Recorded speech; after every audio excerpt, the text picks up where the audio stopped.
Sebab tu tuan-tuan yang dikasihi dan dirahmati Allah, tolong sekejap, ada satu kereta WWK 3570, dia mengganggu lalu lintas.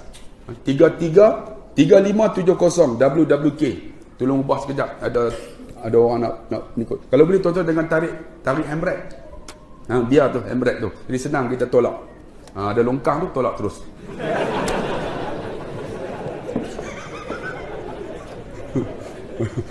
Biasalah duduk dekat flat ni, jangan tarik handbrake tuan-tuan. Saya tahu lah, jangan tarik handbrake. Saya pernah pergi kat mana tu, tarik handbrake, dia orang bubuh di depan tu. Korang ajak punya driver, dia letak dekat cermin kan. Saya tarik, rupanya jangan tarik handbrake, nanti dia orang boleh tolak kan. Macam tu style duduk kat flat. Jadi tuan-tuan yang dikasihi dan rahmati Allah, ni grup 78, grup hebat. Grup 34 ni grup BBIP. Tapi grup ni tuan-tuan, grup orang kaya. Tapi orang kaya yang tak ada sombongnya. Macam mana tuan-tuan? Saya bawa tuan-tuan duduk di Hilton, grup ni.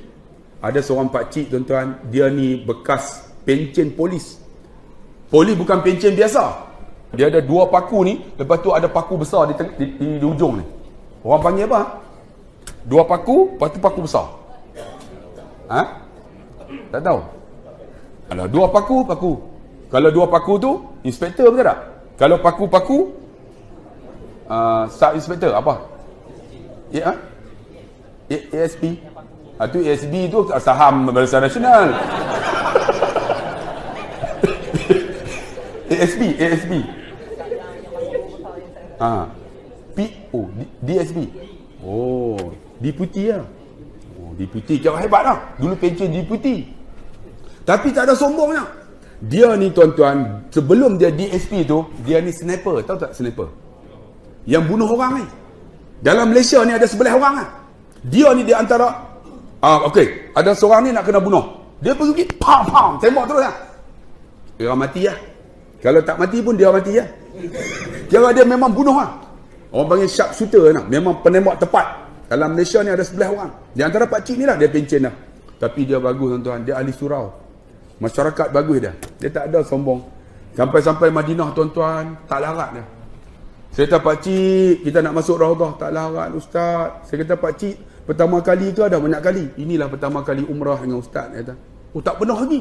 Haji pun tak pernah. Saya kata, tak apalah. Ni kita nak masuk Sakhifah Bani Sa'adah ni. Jom. Tak larat ustaz. Dia tak ikut program saya di Madinah. Esok nak pergi Mekah. Saya kata, pakcik, ni kita nak pergi Mekah ni macam mana? Tak larat ustaz. Pakcik ada sakit apa? Darah tinggi, kencing manis. Lepas tu buah pinggang. Saya kata, pakcik bawa ubat tak? Tak bawa. Saya kata, kenapa tak bawa? Saja tak nak bawa. Saya kata, pakcik, saya dah Panadol. Pakcik makan Panadol. Tak mau. Saya tak mau makan Panadol. Tak apa. Air jampi minum tak? Air jampi boleh. Rupanya dia tak tahu. Dalam beg saya ni, saya bubuh Panadol sulubul punya banyak. Sebab saya standby dah. Saya tahu mesti ada jamaah tak nak makan Panadol. Saya pun ambil Panadol sulubul tu, bubuh 2 biji. Dia duduk berbuih tu kan, jangan bagi nampak. Elok dah habis dah. Bismillahirrahmanirrahim. Allahumma rabban nas izhabal ba'ishfi wa anta syafi. La shifa'u illa shifa'uka la yughadiru saqama. Kemudian dia panas, baca ayat ni. Ya narukuni bardan wa salaman ala Samad bin Ahmad, nama dia. Tiup. Okey, nah makcik minum. Dia pun ayat jampi insya-Allah. Selawatlah sikit, dia pun selawat minum. Minum. Awat rasa lain. Saya kata, rasa lain macam mana? Macam Panadol, dia kata. Awak tak Panadol, memang Panadol sulubul. Ni air jampi, air zam-zam, dia memang rasa macam tu. Oh betul ke ustaz? Dia pun minum lah. Elok habis minum, esok kebah. Berpeluh dia. Dia kata, pakcik macam mana? Nak pergi Mekah? Alhamdulillah ustaz, air jampi ustaz ni berkesan ustaz. Berkesan apa Panadol? Kan? Jadi saya kata, pakcik, ni nak pergi Mekah ni macam mana? Sihat ustaz, alhamdulillah. Jadi bawa naik bas 5 jam. Tak ada komplainnya tuan-tuan. Bawa sampai dekat Mekah, nak naik hotel. Jamaah pukul 1 nanti tunggu di bawah. Siapa yang tak larat, kita tolak dengan kursi roda. Pakcik ni turun-turun. Pakcik macam mana ni? Macam mana, larat tak? InsyaAllah ustaz, sihat ustaz. Nak minum air jampi lagi? Tak payahlah ustaz. Okey dah ustaz, okey dah, sihat dah. Saya kata okey, jom. Kalau tak larat, kita tolak. Tak apa ustaz, dia jalan depan saya, belakang saya. Sampai dekat pintu Masjid Haram. Saya kata, jamaah, kita nak masuk Masjid Haram, baca doa. Allahumma ighfir li zunubi waftah li abwaab rahmatik. Kemudian Allahumma antas salam. Langkah kaki kanan, masuk. Semua masuk. Saya kata tundukkan kepala, tawaduk kepada Allah. Kita nak jumpa rumah Allah, Baitullahil Haram. Bila mereka masuk saja sampai dekat Baitullah, saya kata jamaah duduk. Semua duduk. Mereka akan duduknya sebab ustaz suruh. Ustaz bukan penipu. Perdana Menteri belum tentu. Ustaz duduk, dia kata. Semua duduk. Bila duduk, saya kata angkat kepala, tengok Kaabah, 20 pahala. Mereka angkat. Bila angkat, saya mainkan perasaan. Pakcik tadi tengok-tengok, dia menangis sungguh. Dia menangis luar biasa. Kalau orang lelaki ni kalau menangis pun dia kontrol. Air mata jangan menitik. Tapi hinguih masuk dalam mulut dah tuan-tuan. Sebab hinguih mana boleh kontrol. Kan? Dia duduk. Kan? Jadi pakcik ni dia tengok-tengok Kaabah. Menangis dah. Bila menangis saya duduk di belakang. Saya main perasaan. Ya Allah. Kalau nak ikut kami ada duit. Kami tak ada duit ya Allah. Tapi engkau pilih kami ya Allah. Kalau nak ikut kami lapang. Kami sibuk ya Allah. Tapi engkau pilih kami ya Allah. Kalau nak ikut sihat, kami sakit ya Allah. Tapi engkau pilih kami ya Allah. Jadikan pilihan engkau ini. Ampunlah dosa kami ya Allah. Bila dengar macam tu, semua menangis. Termasuk pakcik tadi. Pakcik tadi dengar-dengar tu. Menangis dah. Di Mekah, seorang menangis. Semua menangis. Bila semua menangis, Bangladesh pun menangis juga. Ada Arab pun menangis.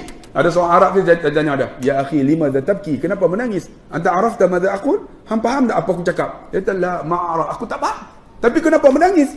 Dia kata tidakkah Nabi bersabda, ya beku menangislah, fa in lam tabku fatabaku. Tak boleh paksa, dia kata. Air mata yang mengalir secara paksa, tidakkah padam api neraka aku, dia kata. Walaupun aku tak faham, dia kata. Menangis. Bila menangis tuan, jamaah bangun, jom kita pergi tawaf. Pakcik ni bangunlah. Bila bangun, saya kata pakcik larat dan nak tawaf ni. Larat ustaz, dia pun bawa tawaf. Bila bawa tawaf tuan-tuan, dah habis tawaf, bawa belakang makam Ibrahim. Saya kata jamaah, semayang sunat tawaf. Bila dah semayang, saya kata jamaah nampak tak lampu hijau tu 3? Itu Hijr Ismail. Di dalam Hijr Ismail, kalau boleh semayang sebelah kiri. Sebab dalam Kaabah itu ada satu pintu. Dalam Kaabah itu, pintu tu nama Babut Taubat. Itulah kata ulama, doa orang yang bertaubat yang angkat melalui pintu tu naik ke langit. Dia ambil belah kiri. Saya kata ambil belah kiri. Nanti kalau nak pergi Multazam, nampak tak tu Multazam? Dia antara Hajarul Aswad dengan pintu Kaabah. Nampak tak Hajarul Aswad? Nampak ada. Kereta dah habis semua, jamaah bangun, jom minum air Zam-Zam. Saya kata jom, siapa yang nak jampi saya boleh jampi. Kan, jadi dah habis semua, terus pergi sa'i. Saya kata jamaah, kita nak pergi sa'i. Sa'i dia jauh. Saya kata pakcik larat tak? 3.8 km. Tak apa ustaz, insya-Allah ustaz. Saya kata jauh ni. Boleh ustaz, boleh. Bawa dekat-dekat dengan Bukit Sofa, dia tengok-tengok maruah. Jauhnya, dia kata. Saya kata memang jauh pakcik. Macam mana? Boleh ustaz, perlahan-perlahan. Jadi dia ikut saya. Sampai dekat lampu hijau, saya lari, dia lari. 1, 2, 3 sampai yang ke-7, saya tunggu depan bangku sampah. Jamaah, siapa yang nak tahlul, mari saya nak gunting. Pakcik ni belakang saya, dia paling awal. Dia letakkan kepala. Ustaz, tahlul ustaz, saya pun gunting. Saya doa, ya Allah, ampunlah dosa pakcik ni ya Allah. Kau gugurkan dosanya seperti mana gugurnya rambut ini ya Allah. Menangis pakcik tu. Bila menangis tuan-tuan, wani yang kedua ni. Faham insya-Allah. Menangis pakcik tu. Bila menangis saya kata jamaah, okey malam ni selesailah tugas saya. Siapa nak balik? Balik. Saya nak balik sebab saya nak terberak. Siapa nak tunggu subuh? Tunggu. Siapa nak balik? Jom ikut saya. Pakcik tu angkat tangan. Ustaz, saya pun sama dengan ustaz. Jom. Saya bawa balik. Balik sampai di hotel, dia naik bilik, dia masuk bilik air, dia jatuh dalam bilik air. Bila jatuh dalam bilik air, menantu dia angkat tak sedar. Kemudian lepas 2-3 jam dia sedar. Bila sedar tuan-tuan, dia lemah. Dia tak bawa ubat. Bila lemah, esoknya bagi makan, tak nak makan. 2 hari tak makan, 3 hari tak makan, 4 hari tak makan. Hari kelima saya pergi ziarah dia. Pakcik, esok nak pergi, nak balik ni, macam mana? Tak larat lah ustaz. Pakcik tak makan, ubat tak bawa. Ni macam mana pakcik nak tawar widak ni? Boleh lah ustaz. Saya pun tanya, pakcik dulu kerja apa? Menantu dia kata, bapak mentua saya ni dulu polis, tembak orang. Saya kata, pakcik tembak orang ke? sniper dia kata, bunuh orang tu. Menantu dia kata, bapak mentua saya ni dah bunuh 22 orang. Dia bunuh 22 orang. Saya kata, pak cik, mana mak cik? Rupanya yang sebelah tu nampak muda. Rupanya tu lah bini dia. Menantu dia kata, bapak saya, mentua saya ni kahwin umur 30. Mak mentua saya 18. Saya kata, pak cik ni duduk tembak-tembak orang, sempat tembak anak dara tu. Dia gelak, ustaz ni lawak dah. Dia kata, kan? Dia kata, tak apalah pak cik, esok nak tawaf bidak boleh Boleh ustaz. Esok turun tuan-tuan, dia duduk atas kursi, hanya dia duduk memandang ke atas je. Saya kata, pak cik ni nak tawaf ni macam mana? Tak larat lah ustaz. Tak apa pak cik, kita tolak. Sampai dekat atas tuan-tuan, tak boleh tolak. Tolak dia nak jatuh. Jadi menantu dia angkat ni, letak atas motosikal. Motor tu lah yang pakai elektrik. Kemudian menantu dia ikat dengan badan, tawaf. Tawaf pertama dia tak larat, suara tak dengar dah. Tawaf kedua, tawaf ketiga, tawaf keempat, dia lemah. Tawaf kelima, dia mati tengah tawaf. Dia mati tengah tawaf tuan-tuan. Dia mati depan Kaabah. Dia mati pula dalam wudu. Kita nak kata apa orang macam ni? Jamin syurga Allah. Dia mati tuan-tuan, umrah pertama, umrah terakhir. Allahu Akbar. Saya nak uruskan dia, ambil masa 2 hari juga. Terpaksa pergi tengok jenazah, clearkan tuan-tuan masalah visa dan sebagainya. Kemudian kita mandikan jenazah dia, bawa kat Masjid Haram. Hari dia mati pagi tu, maghrib berikutnya sembahyang di Masjid Haram. Kemudian bawa pergi tanam di perkuburan Syarif. Bukan di Ma'la hanya penduduk tetap Mekah. Tanam di Syarif, kita tinggalkan jemaah yang lain. Allah, susahnya. Akhir saya kata jemaah yang berikutnya, tuan-tuan, alhamdulillah Pak Cik Samad meninggal di tangan saya. Mati jemaah ni bersama dengan kami. Alhamdulillah dia mati depan Kaabah dalam wuduk tengah tawaf. Dia jamin syurga Allah. Kalau boleh jemaah jangan mati. Dia orang kata kenapa? Menyusahkan saya kata. Kalau nak mati kat Malaysia. Saya kata. Tuan-tuan, alhamdulillah mati. Orang ni bila tanya-tanya, rupanya dia seorang yang hebat tuan-tuan. Seorang yang sangat dekat dengan rumah Allah. Dia mati rumah Allah.